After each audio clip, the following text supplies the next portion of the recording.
Praise the lord.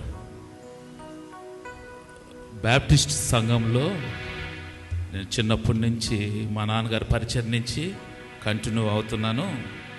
అయితే మన సంఘంలో ఒకటి ఉంటుందండి, దేవుణ్ణి ఆరాధించాలంటే చాలా జాగ్రత్తగా భయంతో అట్లా ఆరాధిస్తుంటారు. చిన్నప్పటి నుంచి బ్యాప్టిస్ట్ సంఘాలు అలా ఉండేది.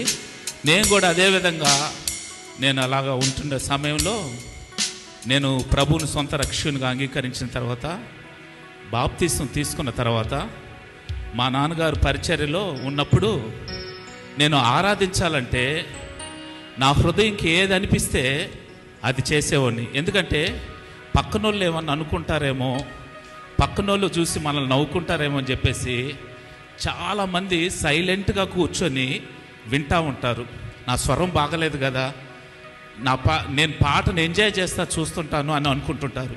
కానీ నేను ఎప్పుడైతే రక్షణ పొందుకున్నానో నా హృదయంలో ఏమనిపిస్తే అది, నాకు చేతులెత్తి ప్రార్థన పాట పాడాలనిపిస్తే, మోకాళ్ళొంగి ప్రార్థన చేయాలంటే నేను సిగ్గుపడకుండా అందరి ముందు అలా చేసేవాడిని.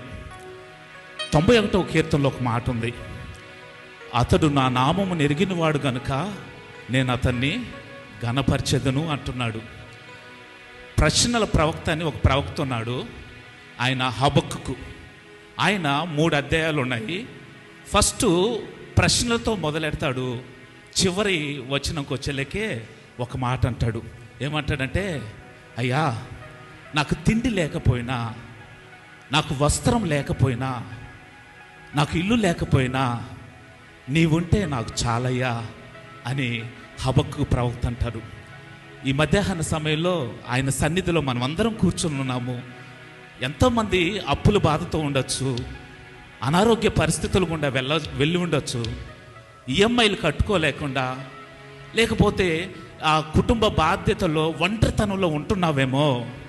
అందరూ ఒక నిర్ణయం తీసుకొని, అయ్యా నీవుంటే నాకు చాలయ్యా అని హృదయపూర్వకంగా మనం ఆరాధిద్దాం. ఇది స్పెషల్ సాంగ్ కాదు, అందరూ పాడాలి. ఇక్కడున్న చిన్న పిల్లల కానిచ్చి వృద్ధాప్యం ఉండేటువంటి అందరి వరకు నీ స్వరమెత్తి దేవుణ్ణి హృదయపూర్వకంగా ఆరాధించాలి. నా నామము ఎరిగిన వాడిని నేను ఘనపరచెదను అంటున్నాడు. మనం ఘనపరచాలంటే ఆయనని అనేక మందికి తెలియచేయాలి. అందరూ నాతో కలిసి ఈ పాటని పాడాల్సిందిగా కోరుచున్నాను. తండ్రి దేవా